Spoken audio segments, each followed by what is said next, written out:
नमस्कार प्यारे मित्रों, बहुत बहुत स्वागत है आप सभी का हमारे यूट्यूब चैनल पे। दोस्तों आज के इसमें बात करेंगे class 12th geography model set number 1 की। दोस्तों आज हम लोग सेट 1 को देखने वाले जो कि बहुत ही ज़्यादा इंपॉर्टेंट है और इसमें कुल मिलाकर 40 प्रश्न है जो कि आपके परीक्षा में पूछे जाएंगे। ठीक है, देखिए मैंने आप सभी के लिए सब्जेक्टिव का वीडियो बना रखा है। अगर आपसे मुझसे नहीं देखे तो चैनल पर जाकर देख सकते हो। प्लेलिस्ट में जाइए, प्लेलिस्ट में आप सभी को ऑब्जेक्टिव और सब्जेक्टिव दोनों ही वीडियो मिल जाएगा। ठीक है, आपको टेंशन लेना नहीं है। चलिए बात करते हैं आज का पहला प्रश्न की। यहाँ पे जो फर्स्ट क्वेश्चन पूछा गया है दोस्तों कि निम्नलिखित में से कौन सामाजिक भूगोल का उपक्षेत्र नहीं है। देखिए यहाँ पे पूछा गया सामाजिक भूगोल का उपक्षेत्र नहीं है, तो आपको ऑप्शन जो 4 दिखाई दे रहा है दोस्तों, सैन्य भूगोल जो कि निर्वाचित क्षेत्र के आते हैं, तो ऑप्शन में 4 दिखाई दे रहा है, वो आप सभी का सही से उत्तर होता है दोस्तों। ठीक है, जो सामाजिक भूगोल का उपक्षेत्र नहीं है वो सैन्य भूगोल नहीं है। बाकी मतलब 1 2 3 ये तीनों के तीनों आते हैं। ठीक है, अगला प्रश्न चलिए।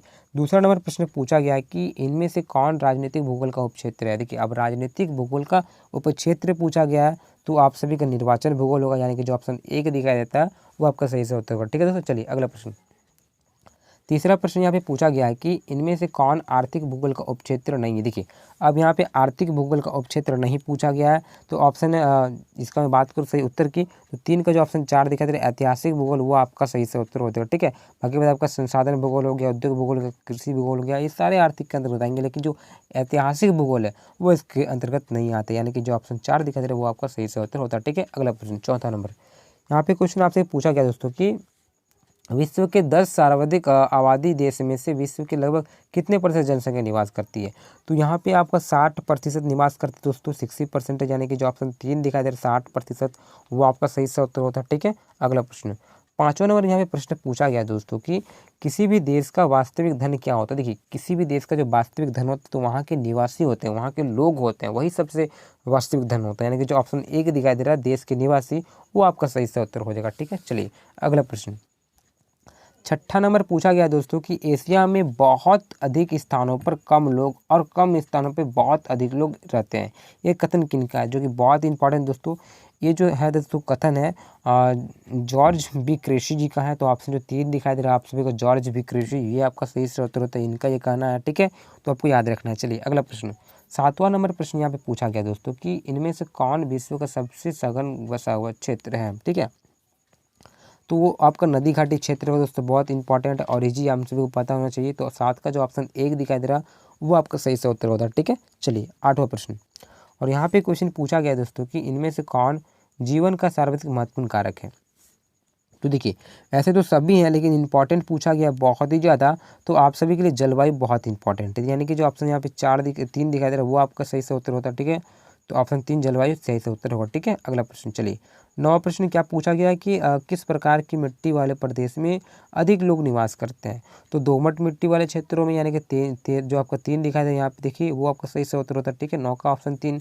अगला प्रश्न 10वां प्रश्न की बात करूँ मैं, और यहाँ पे क्वेश्चन पूछा गया है कि जननांग के संक्रमण सिद्धांत के किस अवस्था में जन्म दर और मृत्यु दर दोनों ही उच्च होते हैं। देखिए दोस्तों जन्म दर और जो मृत्यु दर होता है दोनों जो उच्च होते हैं वो प्रथम अवस्था में होते हैं, यानी कि जो ऑप्शन यहाँ पे 1 दिखाई दे रहा है प्रथम अवस्था, वो आपका सही से उत्तर हो जाएगा। ठीक है दोस्तों, 10 का ऑप्शन 1। चलिए 11 प्रश्न। और यहाँ पे क्वेश्चन पूछा गया दोस्तों कि विकसित राष्ट्र सामान्यतः जननांग के संक्रमण के किस अवस्था में होते हैं। तो देखिए ये जो होंगे वे द्वितीयक अवस्था में होंगे, यानी कि सेकंड जो ऑप्शन दिखाई दे रहा है आप सभी का, वो आपका सही से उत्तर होता है। 11 का ऑप्शन 2। ठीक है, चलिए 12वां प्रश्न। और यहाँ पे क्वेश्चन पूछा गया है दोस्तों कि प्रति 1000 पुरुषों पर स्त्रियों की संख्या क्या कहलाती है। देखो प्रति 1000 पुरुषों में स्त्रियों की संख्या लिंग अनुपात कहलाता है। तो ऑप्शन जो 2 दिखाई दे रहा है वो आपका सही से होता है। तो बहुत ही ईजी है दोस्तों, लिंग अनुपात आपको याद होना चाहिए। ठीक है, चलिए अगला प्रश्न 13वां प्रश्न में बात करूँ मैं। यहाँ पे जो क्वेश्चन आपसे पूछा गया दोस्तों कि इनमें से कौन गुणात्मक परिवर्तन है जो मूल्य सापेक्ष है। ठीक है, देखिए मूल्य सापेक्ष है, तो 13 का मैं बात करूँ तो ये आपका 1 और 2 दोनों ही सही से उत्तर है। वृद्धि और विकास दोनों ही सही उत्तर होगा, यानी कि जो ऑप्शन 3 दिखाई दे रहा ये आपका सही से उत्तर होगा। ठीक है, क और ख दोनों ही। चलिए 14वां प्रश्न। यहाँ पे क्वेश्चन पूछा गया दोस्तों कि इनमें से किस देश का जीवन प्रत्याशा सर्वाधिक है। देखिए कौन सा देश है जिसका जीवन जो प्रत्याशा वो सबसे ज़्यादा है। तो इसमें से बात करूँ मैं इन ऑप्शन में से, तो ऑप्शन जो मुझे 2 दिखाई दे रहा है दोस्तों जापान, वो आपका सही से उत्तर है। ठीक है, तो कौन सा दोस्तों जापान का सबसे अधिक है, तो ऑप्शन 2 सही से उत्तर होता है। चलिए अगला प्रश्न 15वां प्रश्न। और यहाँ पे क्वेश्चन पूछा गया दोस्तों कि मानव विकास की आधारभूत आवश्यकता उपागम को मूल रूप में किस संगठन से प्रस्तावित किया गया। देखिए तो 15 का जो ऑप्शन यहाँ पे 2 दिखाई दे रहा है आप सभी का दोस्तों अंतर्राष्ट्रीय श्रम संगठन, वो आपका सही से होता है दोस्तों क्या, अंतर्राष्ट्रीय श्रम संगठन। ठीक है, चलिए 16वां प्रश्न।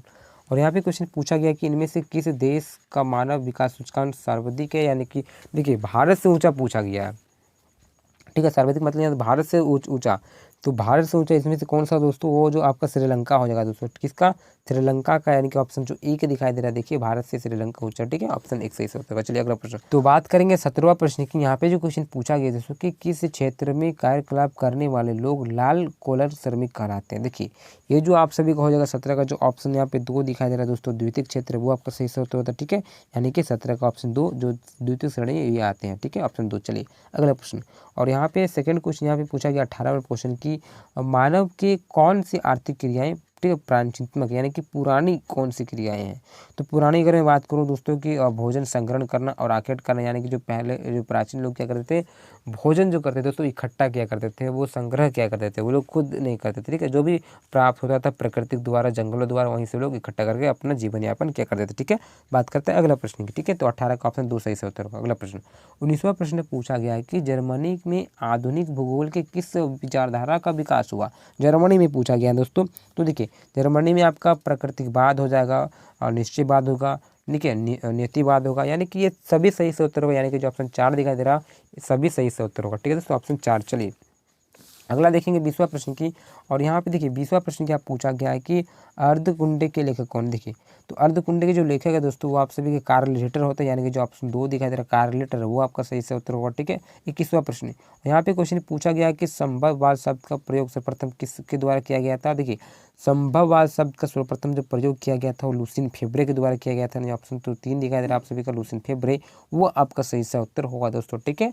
चलिए अगला प्रश्न 22वां प्रश्न की बात करूं मैं, और यहाँ पे क्वेश्चन आपसे पूछा गया है कि ओरिजिन ऑफ स्पीशीज सिद्धांत का संबंध निम्नलिखित में किस विद्यमान से है। देखिए तो आपका 22 का जो ऑप्शन यहाँ पे मैं बात करूँ 1 डार्विन आपका सही से उत्तर होगा दोस्तों, ठीक है, क्या चार्ल्स डार्विन, यहाँ पे डार्विन लिखा हुआ है, आपको बताना है, इस प्रकार से प्रश्न पूछा जाएगा द ओरिजिन ऑफ स्पीसीज नामक पुस्तक के लेखक कौन है, तो आपको बताना है चार्ल्स डार्विन, तो यहाँ पे सिर्फ डार्विन लिखा है, यानी कि जो ऑप्शन 1 दिखाई दे रहा है वो आपका सही से उत्तर होगा, ठीक है दोस्तों, ऑप्शन 1 22 का। चलिए अगला प्रश्न 23वां प्रश्न पूछा गया है कि फ्रांसीसी भूगोल के जनक जिन्हें संभववादी विचारधारा का चैंपियन भी कहा जाता है, ठीक है, यह कथन किस भूगोलवेत्ता से संबंधित है।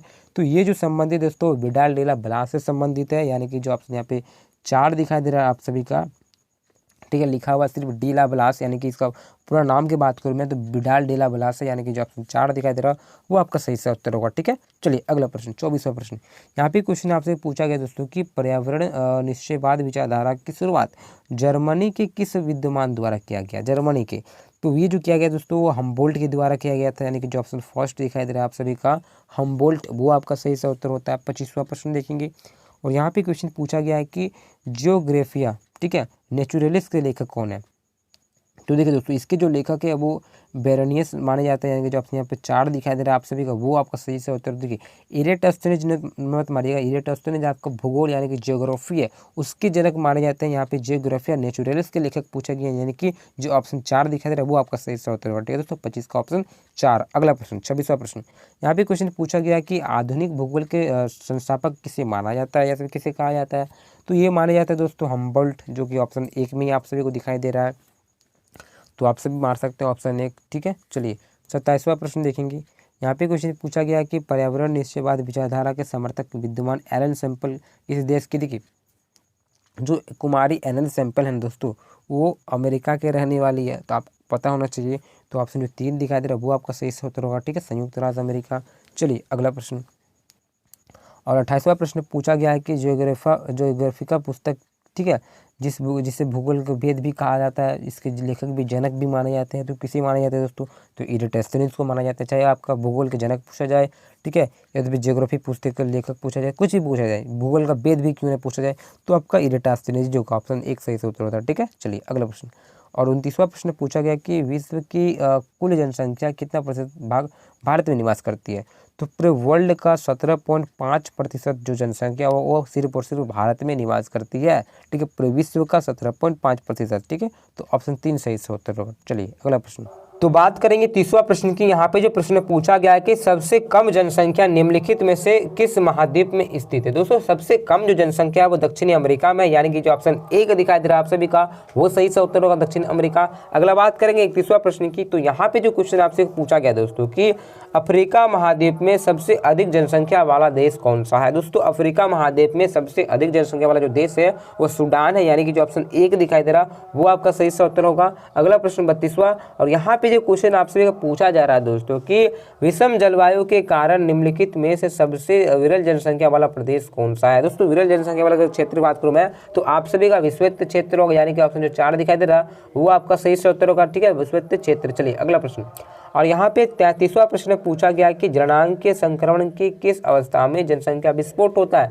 तो जनसंख्या जो विस्फोट होता है दोस्तों वो द्वितीयक में होता है, यानी कि जो आपका सेकंड ऑप्शन दिख रहा है 2 वो आप सभी का सही से उत्तर होता है 33वां ऑप्शन 2। चलिए अगला प्रश्न, और यहाँ पे 34वां प्रश्न पूछा गया कि जनसंख्या वितरण को प्रभावित करने वाले कारक, ठीक है, करने वाले एक महत्वपूर्ण कारक जलवायु है। ठीक है, तो निम्नलिखित में से कौन सा जलवायु सघन जनसंख्या को उत्तरदायी है।